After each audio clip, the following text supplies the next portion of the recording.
Hi there, it is Fereshteh. I'm back here again with Amino Z. I'm a personal trainer here with Amino Z, and today we're going to do a webinar on resistance training programs to reach your goals. We're going to talk about 3 programs today, 3 types of training for 3 types of goals, and I'm just going to basically give you a rundown of how to train and a little bit on the nutrition for each of these goals and how the goals differ. What inspired me to do a webinar on this is because we get a lot of Q&As about training for gaining muscle or training for how to lose belly fat or training for specific goals like this. So the 3 things that I'm going to cover are, the first one is training for leaning up or toning up. I hear that one a lot, so that's or if you want to get lean muscle mass, all of those fit into one category. The second one is going to be how to increase my muscle mass. So that's hypertrophy training, also called bodybuilding. So how to increase mass on the body, make it bigger, bulkier. It's a big one for the guys. And the final one is going to be how to improve my performance. So that one covers athletic performance, and it can include any type of athletic performance. Running a marathon, playing rugby.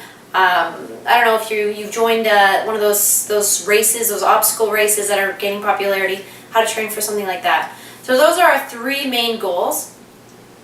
The first thing I want to say is that all of these have a couple of common threads. And the common thread between all of them is, regardless of which one you choose, you're going to burn fat. So if you're looking to reduce some of your fat mass and get leaner, or reduce fat mass and get bigger, or get fit for this race, but you also want to lose some weight, you're in luck. All of these things are going to help burn fat, and all of these things are going to increase your muscle strength and are going to increase your your muscle tone. In addition, just cutting down on the foods that you're eating, so cutting down on sugar, cutting down on processed foods, things like that, eating at the right times, just watching what you eat, logging what you eat. Doing that will help you burn fat. So that's why I haven't added a category for it, because if you watch what you're eating and train in any way, shape, or form, I'll guarantee that you'll start to lose some weight. Okay, so the first one is leaning up. So this is for people who want to look and feel tighter. It's more or less a general style of training, and this type of training allows you to be more versatile because you're not going for one specific goal. You want to get fit, you want to look lean, you want to look tight, and it's really geared for people who want to have the athletic look or the dancer's look. So like lean muscle, strong looking, fit looking. This is not for people who want to be like a skinny little twig. So the training style, like I said, is diverse. You can do high intensity interval training. You can do a mix of strength and cardiovascular training, resistance training. You can do circuits, you can do boot camps, you can do intervals, so there's a whole bunch of different ways of doing it. What's high intensity interval training? Alright, so if you want to get lean and strong, and of course you'll lose some of that fat along the way, what's going to happen is that your training needs to be a very general style of training. You're going to want to do full body movements, and you're going to want to train 5 times or 6 times a week. Now, each of those days you can do something different. You can go for a run. When you run, you can do high intensity intervals as well. So that's high and low intervals. So go for a run, take 2 minutes to warm up. Once you're ready to go, you can do 1 minute of jogging followed by 30 seconds of running as fast as you can. Try and repeat those sets, 1 minute low, 30 seconds high, for 10 rounds and see how you feel after. Undoubtedly, if you're inactive and you try that one day, your muscles are going to be sore. Possibly your abs will be sore, your legs, the glutes, the calves. You can do high intensity intervals with a mixture of cardio and resistance. So to give you an idea of what that's going to look like, let's say you do a set of 10 burpees. You follow your 10 burpees with loaded squats. So grab a couple of dumbbells, do 10 loaded squats, switch back to your burpees. That's an example of a high intensity interval, and you're going to take short rests. So what else can we do for leaning up? So aside from finding your own ways of training, you can also join classes. So boot camps are really easy ways. Cross-training, any kind of cross-training boot camps, join those. Do a yoga class, any type of yoga. Of course, one day of good stretching is really, really going to help you out, especially if you have been inactive for more than 6 months. A nice slow yin or some kind of stretching type of yoga, not a power yoga class. Take dance stuff, take Zumba, take whatever interests you. Any way of getting active is going to be better than no way.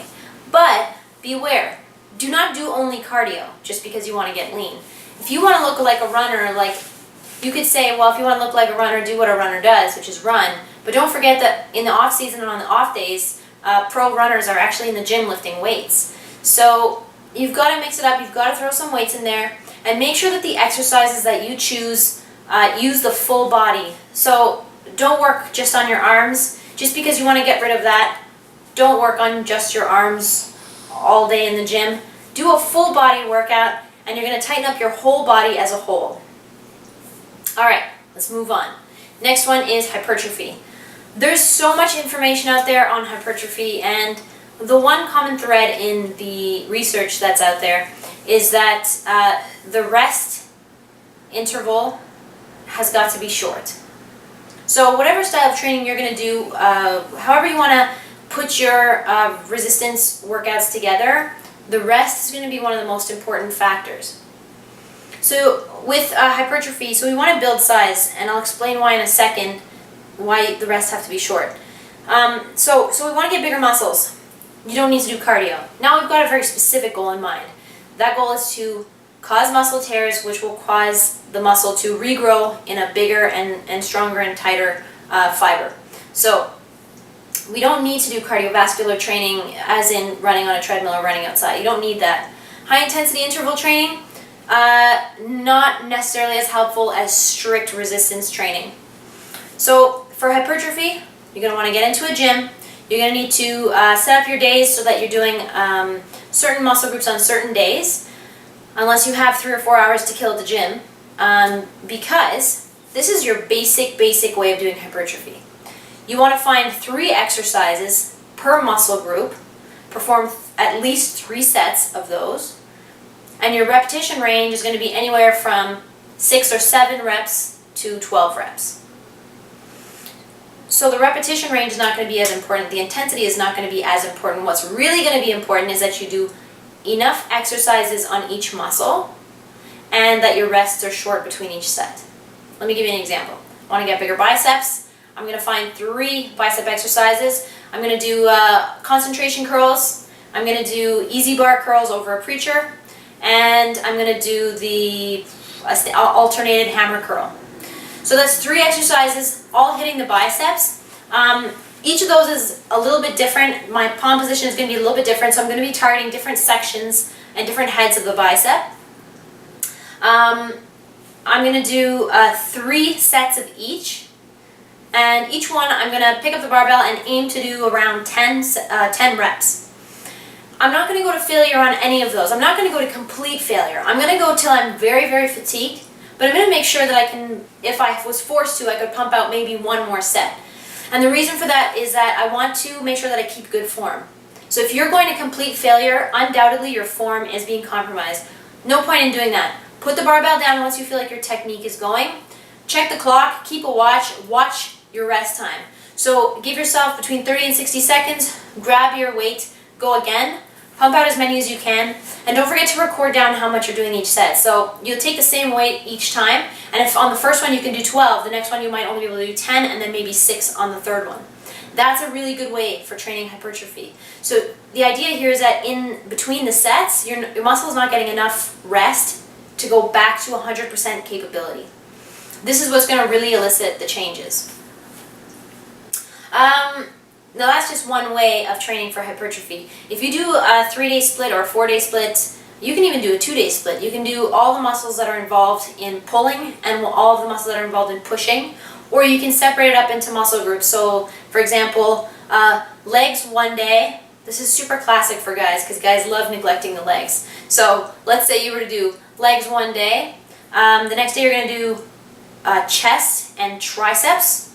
Chest and triceps, they work together. They should be linked together when you're doing hypertrophy.